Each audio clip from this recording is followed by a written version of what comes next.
हमारे साथ स्टूडियो में मौजूद हैं साबिक टेस्ट विकेट कीपर बल्लेबाज कामरान अकमल साहब।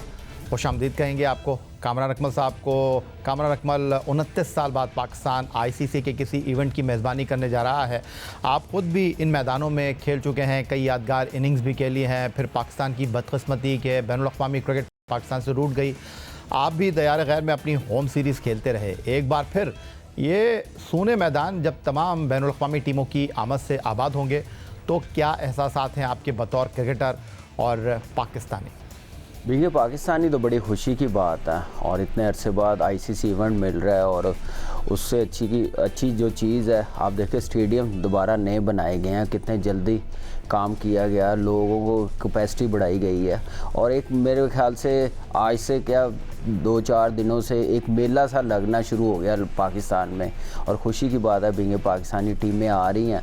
अगर फुल टूर्नामेंट होता, हाइब्रिड मॉडल ना होता तो और अच्छा होना था, लेकिन ये जितना भी होगा मेरे ख्याल से दुनिया देखेगी, ऐसी इंटरटेनमेंट होगी पाकिस्तान में और ऐसी क्वालिटी क्रिकेट होगी। That's wonderful. कामरान, आप पाकिस्तान क्रिकेट टीम के लिए वाइट बॉल क्रिकेट में बतौर ओपनर भी खेल चुके हैं। अब पाकिस्तान को इंजरीज़ की वजह से साइम अयूब की खिदमत हासिल नहीं। फ़खर जमान जून 2024 के बाद कमेटी में वापस आए हैं। उनके साथ ओपन कौन करेगा, सिलेक्शन कमेटी भी इस बारे में कन्फ्यूजन का शिकार दिखाई दे रही है। सिलेक्टर असद शफीक का जो वीडियो बयान जारी हुआ उसके मुताबिक मैच से पहले देखा जाएगा कि फ़खर जमान के साथ बाबर आजम इनिंग का आगाज़ करेंगे या फिर सऊद शकील। आप ओपनर रहे हैं, एक ओपनर के लिए ऐसी सूरत हाल दुरुस्त रहती है कि उसे मालूम ही ना हो कि अगले मैच में वो किसके साथ ओपन करेगा या उसके साथ जो ओपन कर रहा है वो नीचे के नंबर पर खेलेगा? देखिए, बिल्कुल या भाई, साइम का तो डेफिनेटली बहुत बड़ा लॉस है पूरे पाकिस्तान को, क्रिकेट को, और बड़ा मेन इवेंट था और एक कॉम्बिनेशन, एक कॉन्फिडेंस बिल्ड हो गया था टीम में। जैसी परफॉर्मेंस रिसेंटली ऑस्ट्रेलिया और साउथ अफ्रीका में करके आए, जिम्बाब्वे में करके आए हैं, बड़ी ओपनिंग ज़बरदस्त रही है। लेकिन अब ये नहीं हमें सोचना चाहिए कि साइम नहीं है तो कोई ओपनर नहीं है। मुझे लग रहा है कि आप अपना कॉम्बिनेशन ख़राब कर रहे हैं। बाबर से बेशक ओपन करवाएं, चाहे रिजवान से करवाएं, साउथ से करवाएं।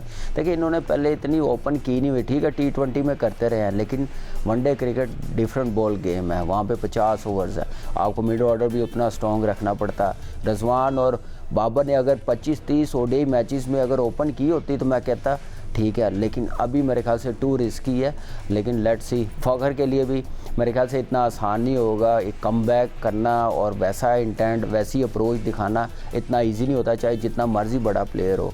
तो कहीं ना कहीं मुझे लग रहा है कि टीम थोड़ी सी अंडर प्रेशर है, कंफ्यूज लग रही है। जैसी टीम अनाउंस की है, इससे बेहतर कर सकते थे क्योंकि हमारे पास ऑप्शन बड़ी अच्छी थी। साइम के बाद आप देखें इमाम था, शान था, फिर अब्दुल्ला शफीक था। अगर इनमें से आपने किसी को नहीं लेना तो अभी मैं ये डोमेस्टिक देख रहा था, अवैज़ अजान जो है अंडर 19, उसने 500 किए हुए हैं। शावेज़ एक नया लड़का है, शामिर लेफ्टी है, पीटीवी से खेला, इतना ज़बरदस्त वो खेला। मैंने मैचेस देखे हैं। अनफॉर्चुनेटली ये मैचेस देखने के लिए हमारे सेलेक्टर्स आए नहीं। अगर देख लेते तो शायद इनमें से कोई किसी को चांस मिल जाता है। जैसे इन्होंने बैटिंग करके दिखाई है, जैसी परफॉर्मेंस दिखाई है, लेट्स सी, हमारी दुआ बिंगे पाकिस्तानी की हमारी टीम अच्छा परफॉर्म करे। हमारी कंडीशन है, एक कॉन्फिडेंस बिल्ड हुआ है। लेकिन अब इस सोच में ना रहे कि बाबर से करवाएं, साइम नहीं है, तो एक क्लियर माइंड के साथ जाना पड़ेगा। और इंटेंट आजकल की मॉडर्न डे की क्रिकेट आपको पता है कैसी है, उसके साथ आपको मोमेंटम बनाना पड़ेगा।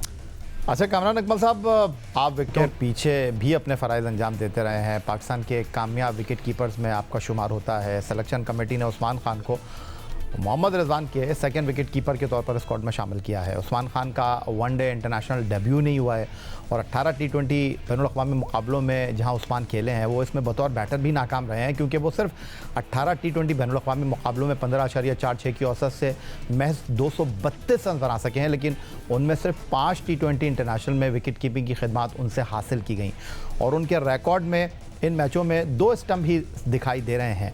आपने डोमेस्टिक सतह पर भी विकेट कीपर्स देखे हैं, आपको लगता है कि Usman Khan second wicket keeper के तौर पर एक बेहतर चॉइस हो सकते हैं? या भाई, मेरे ख्याल से टू रिस्की मेरे ख्याल से एक्सपेरिमेंट किए गए हैं इस वक्त चैम्पियंस ट्रॉफ़ी की सिलेक्शन जो बनाई है, और इससे बेहतर आप बना सकते थे। Usman Khan no doubt champions cup में उसने अच्छी परफॉर्मेंस की है, T20 खेलता रहा। आप जब आपको पता है कि आपने सेकंड विकेट कीपर अनाउंस किया तो आपको स्पेशलिस्ट के साथ जाना चाहिए। अल्लाह ना करे ड्यूरिंग मैच अगर रिजवान को कुछ होता है तो आप सिर्फ विकेट कीपिंग ही कर सकते हैं, बैटिंग नहीं कर सकते। तो मेरे ख्याल से ये सोच के दूसरा विकेट कीपर रखना चाहिए था। अगर मौका मिलता तो प्रॉपर विकेट कीपर होता।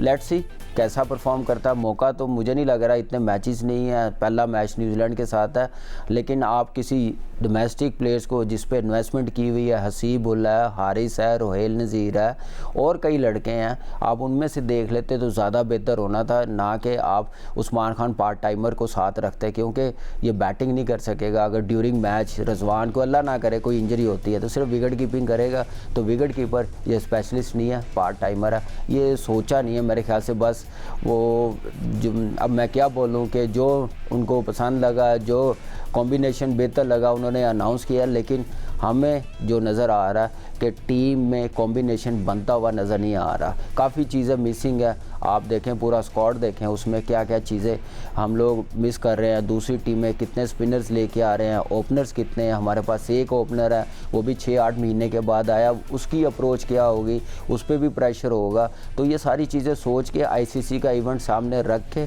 फिर बनानी चाहिए थी टीम, और इतनी लास्ट पे की है। मुझे लग रहा था कि पता नहीं किस प्लेयर्स को कन्विंस कर रहे थे, कौन सा ब्रैडमैन रह गया था जो इतनी लेट टीम अनाउंस की है। कामरान अकमल का एक वसी तजुर्बा है, अच्छा बुरा वक्त पाकिस्तान क्रिकेट में इन्होंने देखा है।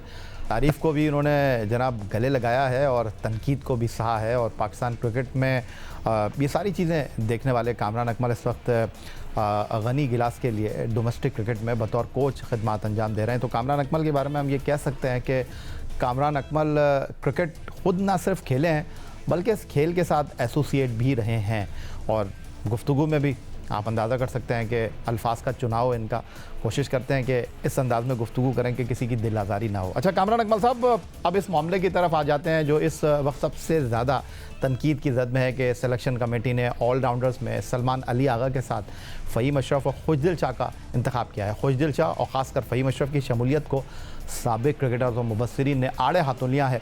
ऑलराउंडर खुशदिल शाह ने बांग्लादेश प्रीमियर लीग में ऑलराउंड कारकर्दगी की बदौलत तकरीबन 2.5 साल बाद कौमी टीम में वापसी की है। खुशदिल शाह BPL के 10 मुकाबलों में 59.60 की औसत से 298 रन बनाने में कामयाब रहे, और 28 ओवर करते हुए खुशदिल ने लीग में 17 खिलाड़ियों को आउट भी किया। ऑलराउंडर फ़हीम अशरफ की अगर हम बात कर लेते हैं तो पाकिस्तान के लिए 34 बैनुल-अक़वामी मुकाबलों में 224 रन बनाने के साथ 26 विकेटें उनके क्रेडिट पर हैं। उन्हें बांग्लादेश प्रीमियर लीग में उम्दा परफॉर्मेंस के साथ शामिल करने की दूसरी वजह फास्ट बॉलर आमिर जमाल की गैर मयारी कारकर्दगी को करार दिया जा रहा है। फ़हीम अशरफ BPL के 11 मैचों में 20 विकेटों के हुसूल में कामयाब रहे और 102 रन भी उन्होंने स्कोर किए। इस सूरत हाल पर क्या कहना चाहेंगे आप? सिलेक्शन से मुतमईन हैं? सिलेक्शन कमेटी के इस फैसले को आप बैक करते हैं या आपकी कुछ और राय? देखिए, अब टीम तो अनाउंस हो गई है, लेकिन मैं आपको ये भी एक न्यूज़ दे दूं कि 12 तारीख से पहले चेंज हो सकती है। 11 फरवरी से पहले चेंज हो सकती है। देखिए, ये सारे लड़के बड़े अच्छे हैं, खेलते रहे हैं, लेकिन एक जो प्रोसेस होता है ना टीम बनाने का, ICC इवेंट को सामने रखते हुए आप 6 महीने 8 महीने आप बना के रख लेते हैं। दुनिया की टीमें तो साल 1.5 साल पहले बना के रख लेती हैं, लेकिन हम देखें कि एंड टाइम पे हमारी चेंजिंग कितनी आती है, हमें सरप्राइज़ कैसे दिखाए जाते हैं। इनको अगर खिलाना था, आपके प्लान का हिस्सा थे, आप कोई आज के सिलेक्टर नहीं बने हुए या आप आज के कप्तान नहीं हैं, आपको सारी डोमेस्टिक सारी चीज़ें सामने रखते हुए आप उस हिसाब से लड़कों को रखते हैं, टीम बनाते हैं। अगर आपने लेके जाना था, आप अपनी टीम के साथ रखते, जिम्बाब्वे खिलाते, साउथ अफ्रीका साथ रखते। जो साउथ अफ्रीका रखे हैं वो आज कहीं पे भी नहीं है, जो मैच भी नहीं खेले। एटलीस्ट एक पिक्चर तो सामने नज़र आती ना, तो वहाँ से एकदम से आके आपने खुशदिल शाह को 2.5 साल के बाद ला के रखा। जो इरफान नियाजी 2 साल से 1.5 साल से टीम के साथ है, खेल रहा है, परफॉर्म कर रहा है, चाहे बैटिंग जितनी भी आती है, फील्डर अच्छा है। आप फिर उन लड़कों के साथ ज़्यादती करते हैं जिनके साथ आप इन्वेस्टमेंट करते हैं, मौका देते हैं। एंड टाइम पे जो मेन इवेंट आता है वहाँ से आप साइडलाइन कर देते हैं। तो ये सारी चीज़ें सामने रखते हुए मेरे ख्याल से ठीक नहीं है। फ़हीम नो डाउट ऑलराउंडर अच्छा है, लेकिन आपने जैसे आमिर जमाल की बात की है, क्या कसूर था आमिर जमाल का ऑस्ट्रेलिया सीरीज़ में? अगर उसने टॉप की परफॉर्मेंस की है, डेब्यू की है, क्या उसके बाद आप उसको खिला नहीं सकते थे? आपको नहीं पता था आपका फास्ट बॉलिंग ऑलराउंडर कितना मिस है और आपकी टीम में कॉम्बिनेशन नहीं बन रहा? आप बेशक कोई अच्छे मैचेस नहीं किए, आप खिलाएं तो सही, आप मौके तो दें। आपको जो अच्छे लगते हैं आप उनको 30-30 मैच दे देते हैं, 20-20 मैच दे देते हैं। जो आपको अच्छा नहीं लगता आप उसको फ़ौरन एक साइड पे कर देते हैं। एक फ्यूचर नज़र आ रहा था कि सेट होना चाह रहा है, आपने ख़ुद उसको ख़राब किया। यही दो ऑप्शन थी, इन दोनों में से उन्होंने फ़हीम को देखा जो फॉर्म में है, उसको देखा कि वो इंजरी का शिकार है, उसको सही से डील नहीं किया गया, सही से खिलाया नहीं गया, तैयार नहीं किया गया और उसकी वजह से वो आज टीम का हिस्सा नहीं है। फिर आप देखें स्पिनर एक रखा हुआ, दुनिया में 4-4 स्पिनर हैं, 3-3 स्पिनर्स हैं, हमने एक स्पेशलिस्ट रखा हुआ, वो भी मिस्ट्री स्पिनर्स है। अगर उसको मार पड़नी शुरू होगी जैसी विकेटें पाकिस्तान में होती हैं, आपको पता ट्रू बैटिंग पिचेस बनती हैं, तो फिर कौन संभालेगा? कौन आके मिडल में आके आपको बचाएगा? क्या खुशदिल बचाएगा? सलमान अली आगा बचाएगा?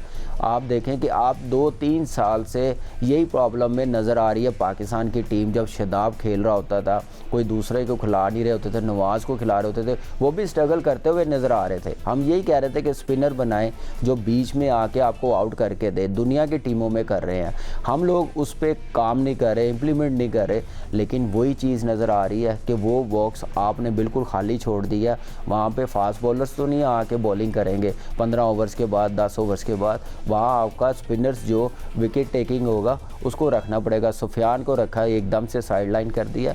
तो मुझे कोई पॉलिसी नज़र नहीं आई जो बेहतर कर सकते थे, टीम और बेहतर बना सकते थे। नो डाउट कोई नीयत पे शक नहीं है, लेकिन यह है कि इन्होंने जो कॉम्बिनेशन देखा, लेकिन जो कंडीशन के मुताबिक है मुझे समझ नहीं आ रही। ना ओपनर्स हैं ना स्पिनर्स हैं आपके पास, और आप देखें मिड ऑर्डर इतने रख लिए हुए हैं। विकेट कीपर दूसरा अगर जो जिस टाइप का चाहिए था उस टाइप का आपने रखा नहीं है। तो मुझे लग रहा है कि कंफ्यूज होकर टीम अनाउंस की है।